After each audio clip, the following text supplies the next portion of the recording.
बाकी बाकी high court की बात करें तो सारे हाई कोर्ट से हमारे फेवर में ऑर्डर हुआ है, हरियाणा में भी और बाकी अदर स्टेट से भी। यही कानून है कि यदि स्टेट का स्कूल है तो उसमें जो स्टेट पास कैंडिडेट है वही सुटेबल कैंडिडेट है, और जो सेंट्रल गवर्नमेंट का स्कूल है उसमें सेंट्रल। दिनेश सर है, उनसे हम बात करेंगे, चाहे जैसे भी हो, चाहे लाइव के माध्यम से हो या फिर जाकर का इंटरव्यू लेना हो, हम सब लेने का प्रयास करेंगे और आप लोग के बीच जानकारी देने का प्रयास करेंगे। हमारे साथ जुड़े हुए हैं दिनेश सर, सुप्रीम कोर्ट के एडवोकेट है, जो कि कल दिनेश सर और साथ ही मनन मिश्रा जी जो बार काउंसिल के अध्यक्ष है, दोनों जने मिलकर जो भी है शिक्षक का टेक को लेकर कल लड़ाई लड़ रहे हैं पटना उच्च न्यायालय। तो बात करने का प्रयास करेंगे। सबसे पहले बहुत बहुत स्वागत है सर, टाइम से बात पे सर। Thank you sir. पिछले दिनों जो पटना उच्च न्यायालय में जो सर सुनवाई हुआ, वो उच्च न्यायालय बहुत जो है वो खतरा मतलब मंडरा रहा है। क्या कुछ चल रहा है सर? पूरा बिहार आपको भी देख रहा है सर। देखिए, बेसिक शुरुआत हुआ सुप्रीम कोर्ट से। सुप्रीम कोर्ट में जो भगवान कृष्णा का केस था, उसमें सुप्रीम कोर्ट का ऑर्डर है, नोटिफिकेशन 28/6 वाला जो एनसीटी का था वो तो क्वैश हो गया। उसके अलावा जो बिहार सरकार का एडवर्टीजमेंट था उसको सुप्रीम कोर्ट इनवैलिड डिक्लेयर कर दी। तो यदि केवल एडवर्टीजमेंट इनवैलिड नहीं डिक्लेयर की, सब्सिक्वेंट स्टेप को भी डिक्लेयर कर दी। तो एडवर्टीजमेंट और सब्सिक्वेंट स्टेप का मतलब होता है एग्जामिनेशन और रिजल्ट। चूंकि रिजल्ट उस डेट को नहीं आया था, केवल एग्जामिनेशन कंडक्ट हुआ था बिहार सरकार के द्वारा, तो जो सब्सिक्वेंट स्टेप का मतलब है कि बिहार सरकार द्वारा कंडक्ट किया गया जो एग्जाम था उसको इनवैलिड डिक्लेयर कर दी थी कोर्ट। तो यदि एडवर्टीजमेंट इनवैलिड है, एग्जाम इनवैलिड है, तो रिजल्ट वैलिड नहीं हो सकता। इस संबंध में हम लोग पटना हाई कोर्ट में केस फाइल किए हुए हैं। नोटिस हो गया है, सरकार से काउंटर मांगा गया है। नेक्स्ट डेट जिस दिन लगेगा उस दिन हमारी तरफ से उस पर बहस किया जाएगा। इसके अलावा उससे जुड़ा हुआ एक मैटर है सदानंद का। सदानंद के केस में सुप्रीम कोर्ट, चूंकि यहाँ से हाई कोर्ट का ऑर्डर आया था कि इनका केस हम इसलिए डिसमिस करते हैं, इनका रिट पिटीशन इसलिए डिसमिस करते हैं कि नई भर्ती प्रक्रिया इनिशिएट हो गई है, शुरू कर दी गई है स्टेट ऑफ बिहार के द्वारा। इस आधार पर उस रिट पिटीशन को डिसमिस कर दिया गया था। हम लोग सुप्रीम कोर्ट गए थे, वहां सुप्रीम कोर्ट से सुप्रीम कोर्ट द्वारा पास किए गए ऑर्डर को पॉइंट आउट किए थे सुप्रीम कोर्ट के सामने। तो सुप्रीम कोर्ट उस कोर्ट को भी भगवान कृष्णा के ऑर्डर के आधार पर हाई कोर्ट भेज दी है रिव्यू पिटीशन फाइल करने के लिए। और रिव्यू पिटीशन पेंडिंग है, उसी पर mister Manan Kumar Mishra senior council को बहस करना है। कल मैटर लगा हुआ था वो, लेकिन चूंकि मिस्टर मनन कुमार मिश्रा की पर्सनल डिफिकल्टी में थे, उनकी बुआ हॉस्पिटलाइज थी, तो वो अपीयर नहीं हो पाए हैं। तो उसमें डेट मिला है 22 नवंबर को। तो 22 नवंबर को इस केस का बहस होगा। अब एक तीसरा केस थोड़ा सा इससे जुड़ा हुआ है। तीसरा केस एक अरुण वाला केस है। अरुण वाले केस में बिहार और झारखंड दोनों है। तो अरुण वाला केस में कानून ये है कि यदि स्टेट का स्कूल है तो उसमें स्टेट पास लोगों को अपॉइंटमेंट मिलना चाहिए, और यदि सेंट्रल स्कूल है तो उसमें केंद्र सरकार द्वारा लिया गया टेट पास लड़के जो हैं, जो कैंडिडेट हैं, वो सुटेबल कैंडिडेट है। ये कानून है। लेकिन इसी से जुड़ा इशू बिहार सरकार और झारखंड सरकार का सुप्रीम कोर्ट में पेंडिंग है। बाकी बाकी हाई कोर्ट की बात करें तो सारे हाई कोर्ट से हमारे फेवर में ऑर्डर हुआ है, हरियाणा में भी और बाकी अदर स्टेट से भी। यही कानून है कि यदि स्टेट का स्कूल है तो उसमें जो स्टेट पास कैंडिडेट है वही सुटेबल कैंडिडेट है, और जो सेंट्रल गवर्नमेंट का स्कूल है उसमें सेंटर का जो टेट है, उस जो पास कैंडिडेट है वो सुटेबल कैंडिडेट है। तो अभी पेंडिंग है। झारखंड का मैटर बहस होने के बाद रिजर्व कर लिया गया है। बिहार का मैटर आर्गुमेंट के लिए अगले महीने लगा हुआ है। नवंबर के महीने में बहस होगा बिहार वाले केस में भी। देखिए, सुप्रीम कोर्ट में पेंडिंग है। हम होपफुल हैं कि जो कानून है उसी के हिसाब से ऑर्डर होगा। स्टेट जो पास लड़के हैं उनका स्टेट गवर्नमेंट के जो स्कूल है उसी स्कूल में उनका होगा। देखते हैं सुप्रीम कोर्ट में क्या डिसीजन लेती है।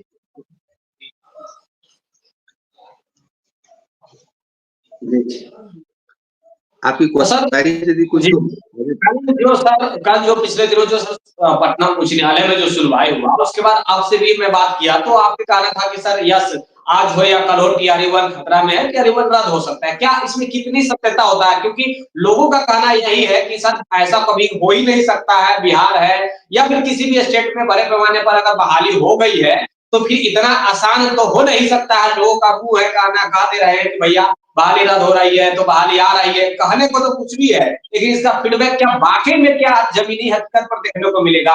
एक तरफ कोर्ट का जजमेंट देखा जाता है, दूसरी तरफ गवर्नमेंट मान रही है नहीं मान रही है, ये सबसे बड़ा डिपेंड करता है। साथ ही जो अगर आपके मुताबिक सर अगर क्या रिजल्ट इसका निकल कर आ सकता है अगर कोर्ट के अकॉर्डिंग देखा जाए? देखिए, नौकरी किसी को स्टेट गवर्नमेंट किसी को नौकरी दे देती है उस समय के पहले, जब तक कि कोर्ट से कोई स्टे या subject to order of the court या कोई डिसीजन आ गया हो, उसके पहले यदि किसी को नौकरी दे दी गई है तो कोर्ट उस पर विचार करती है कि अब तो जॉब ये लोग ज्वाइन कर चुके हैं ना, लेकिन उस केस में कोर्ट ही डिसाइड कर दी है कि एडवर्टीजमेंट इनवैलिड है, सब्सिक्वेंट स्टेप इनवैलिड है।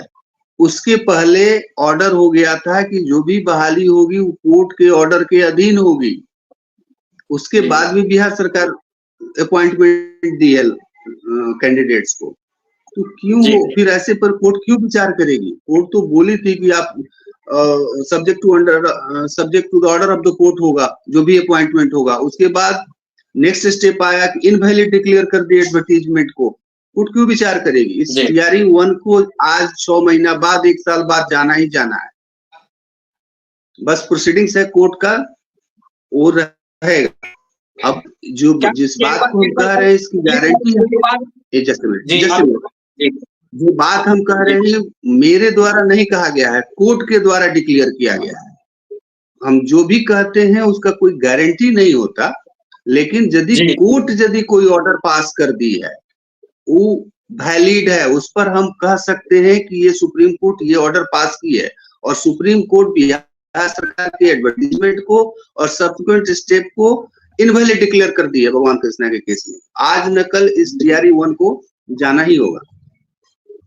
जी, एक प्रश्न और है सर, अगर मान के चलते हैं कि पटना उच्च न्यायालय का एक जजमेंट आया था, अभी तो सिंगल बेंच में चल रहा है जो भी फैसला है, अगर आ जाता है गवर्नमेंट के अगेंस्ट आ जा रहा है, यानी कि वैसे स्टूडेंटों के फेवर में आ जा रहा है फैसला जो चाह रहे हैं कि टीआरई 1 रद्द हो जाए, तो क्या वाकई में टीआरई 1 रद्द होने के बाद गवर्नमेंट उसको इम्प्लीमेंट करे? गवर्नमेंट को यदि कोर्ट से कोई ऑर्डर होता है तो मानने के अलावा और कोई विकल्प नहीं होता गवर्नमेंट के पास। गवर्नमेंट उस ऑर्डर के खिलाफ 5 बार सुप्रीम कोर्ट जाके देख चुकी है और हर एक बार हार के आई है। तो गवर्नमेंट हमको नहीं लगता, एक पिटीशन सुप्रीम कोर्ट से जहां तक हमको याद है कि बिहार सरकार द्वारा वापस भी ले लिया गया था। जी, अब थोड़ी पुरानी बातें हो गई, 1 साल पहले की बात है हमको, लेकिन हमको जहां तक याद है एक पिटीशन बिहार सरकार वापस भी ले ली थी, क्योंकि 2-3 पिटीशन बिहार सरकार का डिसमिस हो गया है इस पर। जी,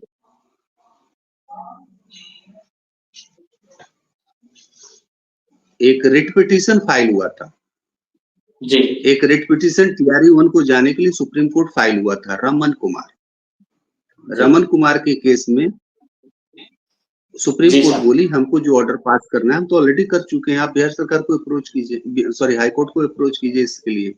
तो केस भी हाई कोर्ट में पेंडिंग है। उस केस में भी नोटिस हो गया है।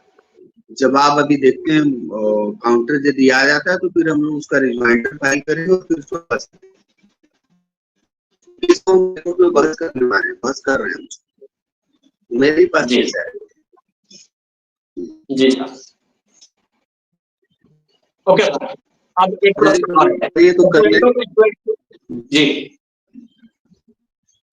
हाँ, एक प्रश्न है ये मान के चलते हैं कि सिंगल बेंच में जो है गवर्नमेंट के अगेंस्ट फिर तो वही बात फैसला आ जा रहा है, तो वो उसके पास एक ऑप्शन बच रहा है कि वो डबल बेंच में चले जाए। उसके पास ये भी ऑप्शन बच रहा है गवर्नमेंट के पास कि वो सुप्रीम कोर्ट चले जाए। ये सारे ओपन है, किसी को जो भी लीगल वो रेल करने से नहीं रोक सकते, लेकिन चूंकि ऑलरेडी बिहार सरकार का पिटीशन वहां से डिसमिस हो चुका है, हमको लगता नहीं। जी I am sorry sir, disconnect हो गए हैं, मैं फिर से जोड़ने का प्रयास करूंगा। लेकिन देखिए क्या कुछ हो रहा है, अभी हम लाइव हम लोग चला रहे हैं, लाइव सेशन चल रही है, तो ये हर पहलू के ऊपर हम बात करने का प्रयास कर रहे हैं कि बाकी में सिंगल बेंच में अगर गवर्नमेंट के अगेंस्ट फैसला जा रहा है, फिर उसके बाद उसके पास कौन कौन ऑप्शन है, तो डबल बेंच में जाने का ऑप्शन है, डबल बेंच में भी अगर गवर्नमेंट हार रही है तो कौन सा ऑप्शन है, तो उनके पास सुप्रीम कोर्ट में जाने का ऑप्शन ऐसा होता है। जी हम जोड़ने का सबको प्रयास कर रहे हैं, फिर से सर जुड़ गए हैं। और जी सर, क्या मेरा आवाज आपको सर सुनाई दे रहा है सर? आपके पास पहुंच रही है मेरी आवाज सर सही प्रकार से? आवाज आ रही है आपकी, बीच में कट गया था, हम उसको कंप्लीट कर दें। फिर हम आपको पहले बताएं कि थोड़ा समय लग सकता है, 6 महीने साल भर या और थोड़ा समय लग सकता है, लेकिन जो सुप्रीम कोर्ट का ऑर्डर है फुल एंड फाइनल, राज्य सरकार के पास एक ही रिमेडी अवेलेबल था, रिव्यू फाइल करने का, वो रिव्यू नहीं फाइल हुआ है जहां तक मेरी जानकारी है। तो जो ऑर्डर है वो फाइनलिटी अटेंड कर लिया है।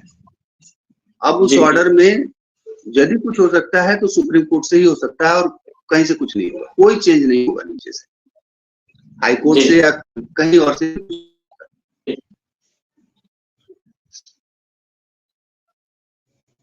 जी सर, यही कहा जा सकता है कि TRU-1 जो है वो खतरे की घंटी है, बज रही है, यही कहने का मतलब होगा सर। क्योंकि सर मुझे याद है जब NIOS आउट होने वाला था तो आप ही पहले बता दिए थे कि देखिए NIOS जो है वो बाहर हो सकता है, मुझे याद है। उसके बाद BED आउट होने वाला था तो फिर उस वक्त भी मैं आपसे ही बात किया था और आपसे भी जानकारी लेने का प्रयास किया था जो केस चल रहा है 3 नंबर से DED का, तो क्या BED आउट हो रहा है, उस वक्त भी मैं आपसे जानकारी लिया था सर, और आज फिर से वही सिचुएशन हो रही है। अच्छा एक प्रश्न और है सर NIOS को लेकर, NIOS वालों को क्या सिचुएशन है सर? NIOS वाले के इस वक्त जानकारी मुझे मिला है कि NIOS वाले फिर से जीत रहे हैं। सुप्रीम कोर्ट से जो मेरी जानकारी है किसी की सुनी हुई बात है, मतलब उस ऑर्डर को हम पढ़े नहीं है, लेकिन जो इन्फॉर्मेशन मेरे पास है NIOS वाले सुप्रीम कोर्ट से हार चुके हैं। जी हार चुके हैं सर, क्या ऐसा फिर से ऑप्शन है कि वो फिर से दोबारा जीत सके? क्योंकि एक बार सुप्रीम कोर्ट से जीत मिली थी, फिर इस बार हार मिला है, तो हो सकता है फिर से जीत मिले, क्योंकि बहुत लोग कह रहे हैं कि गवर्नमेंट सुप्रीम कोर्ट में अभी जो सुनवाई चल रहा है वो अब फिर से फेवर में चल रहा है, पता ना कौन से बेंच पे, डबल बेंच पे शायद सुप्रीम कोर्ट में जा चुके हैं लोग, तो क्या ऐसा संभव होता है सर कि फिर से हारने के बाद रिव्यू पिटीशन में ऐसा संभव है? इन लोगों का क्या फाइल हुआ है, क्या केस चल रहा है, हमको नहीं पता, उस बारे में हम नहीं जानते कि क्या इन लोगों का केस चल रहा है, लेकिन यदि SLP में कोई ऑर्डर होता है या अपील में ऑर्डर होता है तो उसका रिव्यू हो सकता है वहाँ, और सुप्रीम कोर्ट उसको ओपन कोर्ट में फिर से सुन सकती है। इन लोगों का जो भी चल रहा होगा, यदि कुछ है ऐसा तो ऑर्डर तो हम पढ़ के ही बता पाएंगे। जी जी जी। और बिहार के वैसे लोगों के लिए जिनको लग रहा है सर कि ऐसा तो हो ही नहीं सकता, ऐसा संभव ही नहीं है, और गवर्नमेंट इतना पागल थोड़ी है कि भैया लाखों की संख्या में नौकरी दे रही है और बोलेगी हटाएगी तो सरकार ही गिर जाएगी, क्या ये संभव लग रहा है सर? मुझे भी कभी कभी लगता है कि इतने बड़े तादाद में लोगों को नौकरी से बाहर निकालना, अगर ऐसा डिसीजन आता है तो बड़ी मुश्किल हो सकती है। आपके पास एग्जाम्पल है उत्तर प्रदेश में, जहाँ नौकरी मिलने के बाद 2-3 साल नौकरी करने के बाद हटा दिया गया था। जी तो ये नहीं है कि ऐसे किसी को जो एलिजिबल कैंडिडेट नहीं है, यदि स्टेट गवर्नमेंट उठाकर उनको नौकरी दे देती है तो कोर्ट उसको नहीं हटाएगी, हटा देगी। एलिजिबल नहीं है तो क्योंकि जो इनएलिजिबल है उनको हटना ही होगा, इसलिए कि एलिजिबल लोग जो हैं वो बाहर बैठे हैं, सड़क पर घूम रहे हैं। जी, और ये है, कौन बनाया पॉलिसी, नोटिफिकेशन किसका है, ये कानून कौन बनाया? सरकारों का बनाया हुआ है, कोर्ट तो केवल पालन कराती है उनका। ये अपने बनाए हुए कानून से पीछे कैसे हट सकते हैं? जी जी, कानून बनाना कोर्ट का काम नहीं, कानून तो सरकारें ही बनाती है, लेकिन अपने बनाए हुए कानून को जब पालन नहीं करते तो कोर्ट इंटरफेयर करती है। चल रहा है अभी तक के हिसाब से कंक्लूजन तो यही मिल रहा है सर। टीआर 1 के अगेंस्ट चल रहा है, कहने का मतलब है कि के अगेंस्ट अभी तक के हिसाब से चल रही है कोर्ट। इसके हिसाब से मतलब टीआर आपको वॉइस बीच में ब्रेक कर दे रहा है। अगेंस्ट आपका आवाज कट रहा है सर, और बहुत बहुत धन्यवाद सर जुड़ने के लिए सर। आपका आवाज सब कट रहा है। मैं कह रहा हूँ सर कि जी टीआरयू 1 के अगेंस्ट जो सब चल रहा है अभी तक के हिसाब से सुनवाई तो मान के चला जाए कि टीआरयू 1 खतरा के घंटी बज रही है। जी जी बहुत बहुत धन्यवाद सर जुड़ने के लिए हमारे साथ। पूरे बिहार सर, पूरे बिहार आपको देख रहा था एक सरसरी निगाह की वकील साहब, सुप्रीम कोर्ट के वकील साहब क्या कह रहे हैं। बहुत बहुत धन्यवाद जुड़ने के लिए, थैंक यू।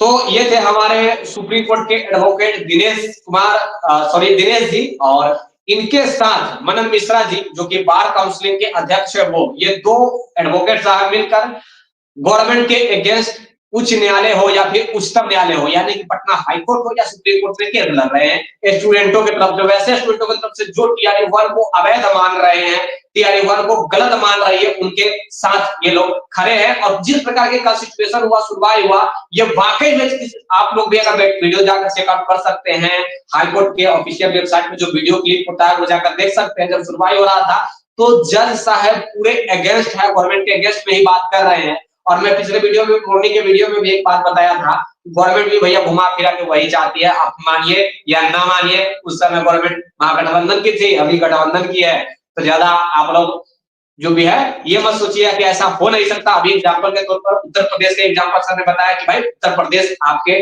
पड़ोसी राज्य ही है जो ऐसा एग्जाम्पल वहां हो चुका है, बहाली रद्द हो चुका है, 2 लाख के आसपास शिक्षकों का। इसके बावजूद भी किसी प्रकार के प्रश्न है तो जरूर कमेंट कीजिएगा, कमेंटों का जवाब दिया जाएगा। और ये वीडियो कैसा लगा जरूर बताइएगा। मैं हर वक्त प्रयास करता हूँ कि सही ऑथेंटिक खबर आपको, चाहे पटना उच्च न्यायालय हो, सुप्रीम कोर्ट हो, जहां तक आपका केस है, जैसे भी लोग हो, नहीं हो तो जोड़कर लाइव जोड़ने का प्रयास करता हूँ। अभी लाइव में हमारे साथ दिनेश जी जुड़े हुए थे, बहुत बहुत धन्यवाद। Take care, bye bye, have a nice day. फिर से कहूंगा वीडियो को लाइक जरूर कर देना है, शेयर अपने दोस्तों के यहाँ कर देना है, और हाँ सब्सक्राइब जरूर करके जुड़ जाना है ताकि जो वीडियो बने ना आगे उसका नोटिफिकेशन आपके पास पहुंच जाए। धन्यवाद भाई साहब।